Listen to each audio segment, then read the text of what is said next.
Hi, everyone. Welcome back to Serger Tip Clips. If you tuned into my first episode of Serger Savvy, you saw me demo a really cool stitch that until recently I had never done myself. It's a 2-thread narrow wrapped overlock stitch. It's just beautiful. And when you use a filler cord, it has the look of piping on the edge without having to add in any extra layers of fabric. So I want to show you today how I did that in Serger Savvy. I had promised that I would. So you're going to see 3 different versions of it. One with 8-weight thread in the lower looper, another with a 12-weight thread, and then a third one using my favorite tool, Thread Fusion. And I'll be stitching with 2 12-weight threads in the lower looper. And then I have a little bonus thing for you at the end, so stay tuned. Before we go to the machine, let's take a closer look at C17, the cording foot. This foot is for overlock mode only. You can see the openings for the left and right overlock needles as well as the indicator ridges. And the indentation is showing where the knife will trim the fabric with a cutting width on 6, which also happens to be what I will have that on today.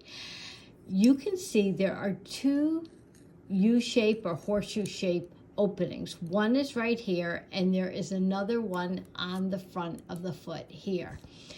When I turn this sideways, you can see underneath that horseshoe is an opening, and that's exactly where I will place the cording to start with.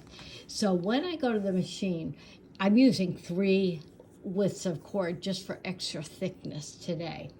But when I use that cording, what I do is I slide it under the foot horizontally, and then through that opening on the side, I pull it forward, come underneath the horseshoe in the front, and loop it around. And then with this other piece, I slide it to the back of the foot. And that's exactly how you load this on. And what I would do is then pull the cording forward. I'll leave enough behind the presser foot to hold on to as I begin stitching before the needle hits the fabric. But I'll pull it forward so that the majority is in front of the foot so that it can wrap onto the fabric edge. So that's the way that works.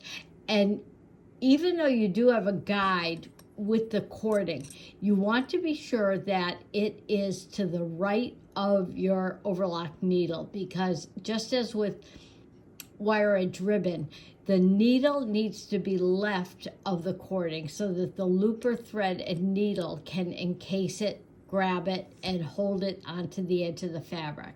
So now that we've had this quick tutorial, let's go over and see it in action. The machine is threaded. I have 8-weight pearl cotton thread in the lower looper. Nothing is going in the upper looper except the upper looper converter, because this is a 2-thread stitch. I'm going to flip that over, just give it a little push back and let it click into the eye of the upper looper. So now that eye is closed, and the upper looper converter can help the lower looper thread reach the needle thread and form a stitch. So that's all taken care of. Now let's look at loading in the thread on the cording foot. Believe it or not, it's easier to put the filler cord into the foot while it's on the machine than it was on the table shot. So let me give you a couple of tips that I like to do. First off, I like to get my knife out of the way. So I'm going to put that down temporarily, and I can pivot my presser foot out, and that makes it super easy and accessible to put the cording in. So just as I showed you, I'm putting it horizontally under the whole foot, bringing it under that opening on the side, forward through the first horseshoe, looping it under the front horseshoe, and bringing it up on top. Now it's loaded in. I can push my presser foot back into position and pull that cording forward. I do want to leave enough in the back so that I can grab my threads as well as the filler cord. If you had a filler cord that was thick enough for what you wanted, you certainly could use just a single one. I'm using the 3 of these. They're 6-weight cotton threads that I've had in my stash, and I found that I kind of like that for the thickness. But it creates more or less a faux piping effect on the edge of the fabric. So my settings originally were with the needle thread as well as the lower looper thread on a balanced stitch with 2.5 as the default stitch length. However, since I'm using a thicker thread, I need to make a few changes, and I have saved my settings on the screen. So let's look at what they are. This is stitch number 10, a 2-thread wrapped overlock narrow stitch with the right needle. And here are the default settings. 4.0 for tension on the right needle thread as well as the lower looper.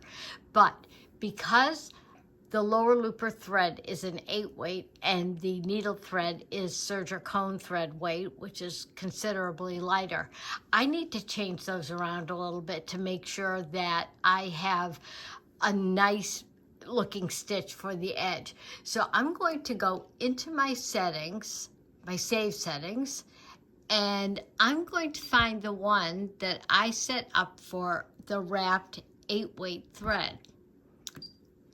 Now I've increased my right needle tension from the default 4.2 to 7.2, and the lower looper tension I have lowered slightly from 4 to 3.6.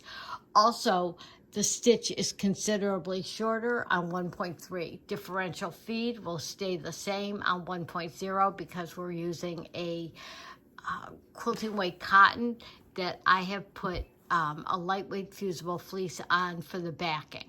So let's go back to the needle area and watch it stitch out. Here is the quilting weight cotton. The back has the lightweight fusible fleece. You can see it's relatively thin, and I like this weight for this type of set. Now I'll put that right under the foot. Let me put my knife back up. Put this in front. I'm putting the presser foot down, but before I do that, I want to be sure that all 3 of those cords are to the right of my needle, which they are, so that's fine. And I'm just trimming off an arbitrary amount from the edge. This is a sample only, so. And the other thing that you want to be careful of is make sure that whatever you're using for cording or filler cord is able to slide freely through the foot. You don't want any drag, or you don't want it to get hung up either on the stitching because it'll just create a big mess.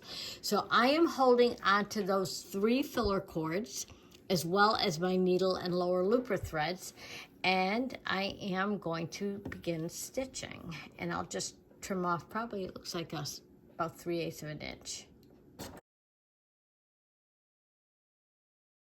And now once my needle has stitched into the fabric, I don't have to hold on to those threads on the back anymore. And you can see the cording, or the 3 cords, are disappearing underneath the stitching.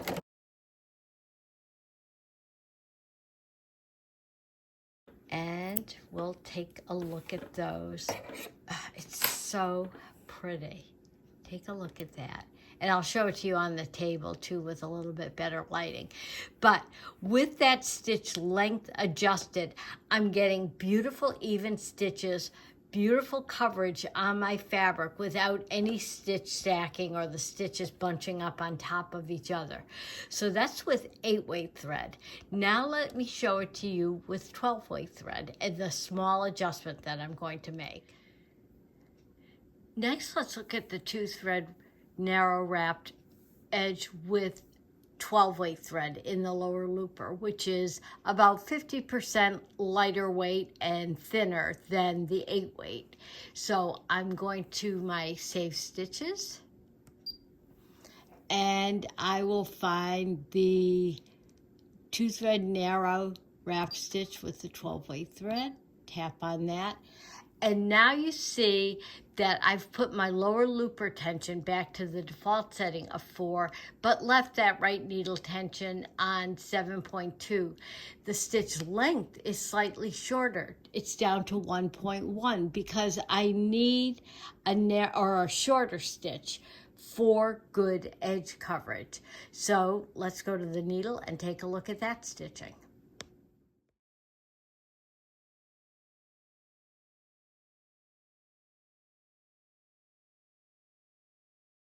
Here it is with the 12-weight thread, still very pretty. Let's do the next edge with 2 12-weight threads, and we're going to put both of those through our lower looper. So I'm closing my threading tubes, and I will use a thread cradle to bring those both through simultaneously. So I'll put the 2 cut ends, and I do have a tip clip on how to use a thread cradle. So if you're not familiar with that, check out that tip clip. Now I have the loop of those 2 threads. Actually, it's 1 thread that's folded in half. I'm putting the ends of my 2 decorative threads through that loop and letting it pull it right through. And let me bring the camera over so you can see it come out of the looper. Here it is. So I can just pull those ends, and now I just treat it as 1 thread. But the 2 12-weight threads together are actually a little bit thicker and heavier than the single 8-weight, and definitely thicker than the single 12-weight. So I'll go back to my Save Stitches again and adjust the stitch length. Here's the default settings. And now go back to the memory. And the TF stands for Thread Fusion. I have my Thread Fusion stand on, and the 2 means I have 2 12-weight threads for this narrow wrapped edge. So I'm going to tap on that, hit the check mark, and now you can see my settings again. But the difference being that my stitch length is increased to 1.7 because the extra thickness of the 2 12-weight threads need a little more space between each stitch to sit smoothly and comfortably next to each other. Let's look at it on the fabric. Here is the first sample that I stitched out with the 8-weight cotton thread. It's so pretty. It's a variegated also. You might notice a little bit of variation in the tone of it. Here it is from the right side and the left side. The cotton thread gives a matte finish, which is very pretty. If you wanted to go with something that had a little more sheen for a slightly dressier look, you could go to a rayon 8-weight thread, which is also quite beautiful. But I kept it all to cottons today just for the sake of comparison. Here is the second sample that I stitched out, and this is with the 12-weight thread, front and back. The red thread is my needle thread. I did that so that you could see it on camera pretty well. And here is Thread Fusion. And this has that deep coral as well as that orangey color thread, front and back on that. So it's very pretty with all 3. Let's turn it this way and you can kind of get a good view of it. For this final technique, I have brought my cutting width and stitch width down to 5, just a little bit narrower, and you'll see why for the application. I'm using a 12-weight thread, and my stitch length is 1.1, and I have the same settings that I used for the single 12-weight thread previously. Oh, and there's no filler cord in here either, and you'll see why I want to reduce the bulk on this without the filler cord. But it'll still look great and have that faux piping look on the edge. I've converted the machine to a narrow cover stitch. This is stitch number 24 on my machine. I have the center and right cover chain stitch needles threaded with serger cone thread and serger cone thread in the chain looper. And now I'm going to do a zipper insertion. And the zipper is longer than the piece of fabric. This would be applicable for a tote bag, anything like a home deck project that you want a really pretty zipper insertion on. But you always want to make sure that the zipper is at least 4 inches longer than your fabric so that you don't bump into the zipper pull or stop at the bottom. So I'm going to get my needles lined up, and I'm going to use this edge as my guide for the right edge of the presser foot as well. And this is presser foot number 13. This is the cover chain stitch foot, which is very slim. Put my needles down. All of my settings are on the default settings. So I'm just going to stitch this right along. And it's such a pretty easy zipper insertion. If I were doing this on an actual project, I would probably put some Wonder Tape under the fabric just to hold it and keep it absolutely perfect.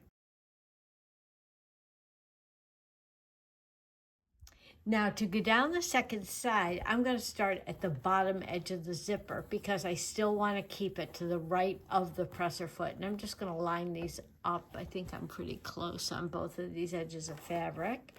And I'll do the same thing. So I'll be right back as soon as I finish the second edge. Here's our beautiful zipper insertion. And it looks like I have a piped edge on it, but it, as you know, is just a wrapped stitch. And you're probably wondering, what do I do with the rest of the zipper on either end? This would be an application for, say, a zipper top on a bag or a home deck in a pillow, where this might be the back of your pillow, the top and the bottom on the back, and have a zipper closure. These edges would be stitched into a seam, and this excess zipper would be clipped off.